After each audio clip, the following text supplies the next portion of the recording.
cheated by having cute kids in her presentation. I don't have any to add to mine at the last second.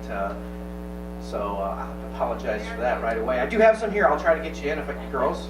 You sure? All right. They're a little shyer probably than the young ones. I was told that they wanted us to talk about some great things that are going on in our schools, and they wanted us to take 5 minutes to do it. That is a challenging task to do, to take the things that are going on and try to condense those down into a very short period of time.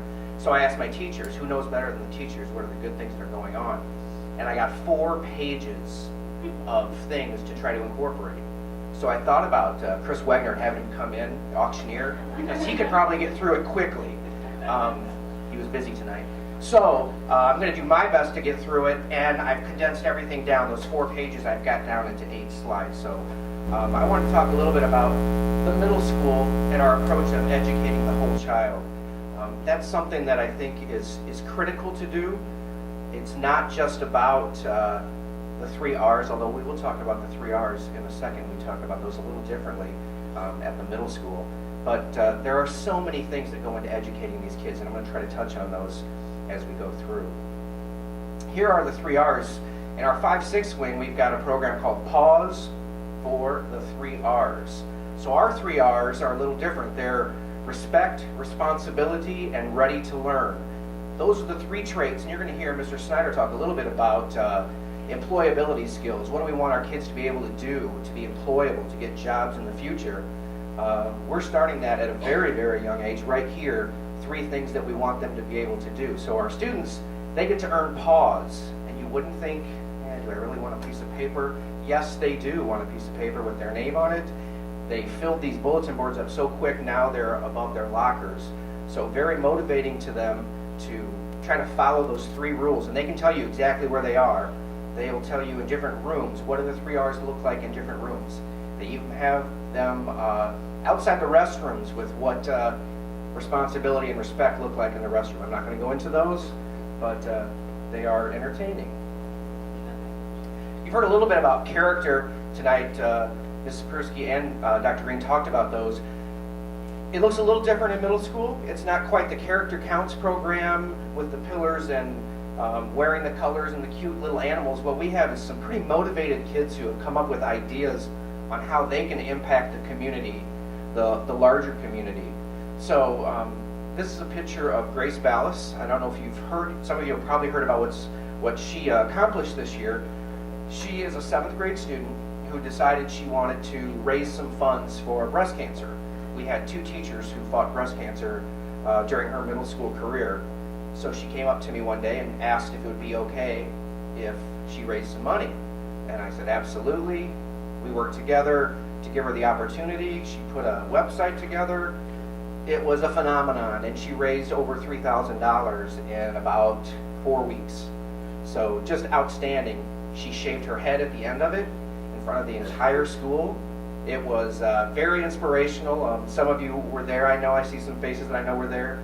It was very moving to see this happen and to see someone be able to make something like that happen. And if you know Grace, this is totally her personality to pull something like this off. Another one is Hurricane Sandy. We had students who really wanted to help. This was right on the heels of what we did with Grace. And I thought, oh geez, another fundraiser, how are we going to do this? So they came up with an idea to have a penny war between the classes. So each class, they're throwing pennies in a jar to see how much they can raise. Wasn't the $3,000, but it was $300 that they sent to the victims of Hurricane Sandy. Shoe Memorial last year, we did a shoe collection for Batavia did a collection of shoes, and they wanted to have enough shoes to represent those who were killed on September 11th. So that's another one that we did. So just finding ways for these kids to impact the world on a larger scale. This is one of the neatest things that happens in our school. We've got some teachers who volunteer to offer tutoring to students 2 nights a week. It doesn't sound like that big of a deal, but there are a lot of parents out there who are always asking, what can I do if my kid needs tutoring? I really need to find a tutor.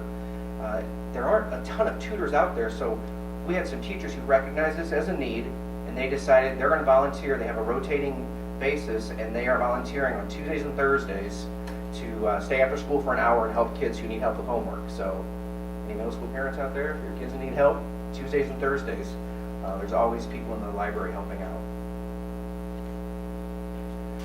We try to do what is best. I put this together.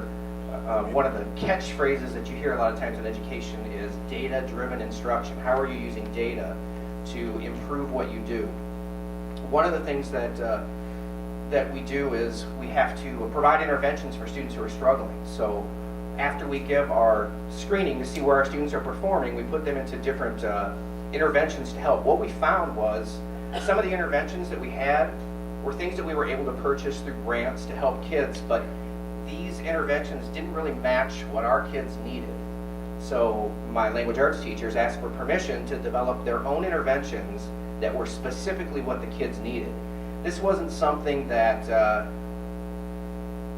it's much easier to follow what's in a book or a computer program. To sit down, figure out exactly where their weaknesses are and develop a curriculum for them is very unique. It's something that our teachers undertook on their own and doing a fantastic job. I think our students have really benefited. We've seen a lot of growth. Probably the best example, and one of the teachers is here so I get to put her on the spot a little bit. We just got our results back from our winter screening. Our students take the MAP test, and I'm trying to figure out the best way to explain this.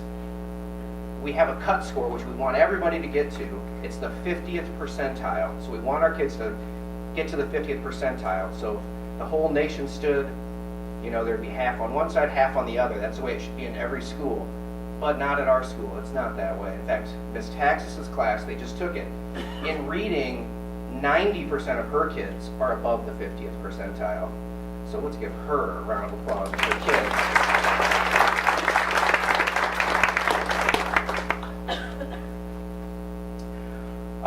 You may have heard of the Common Core State Standards. This is something that's replacing the Illinois Learning Standards.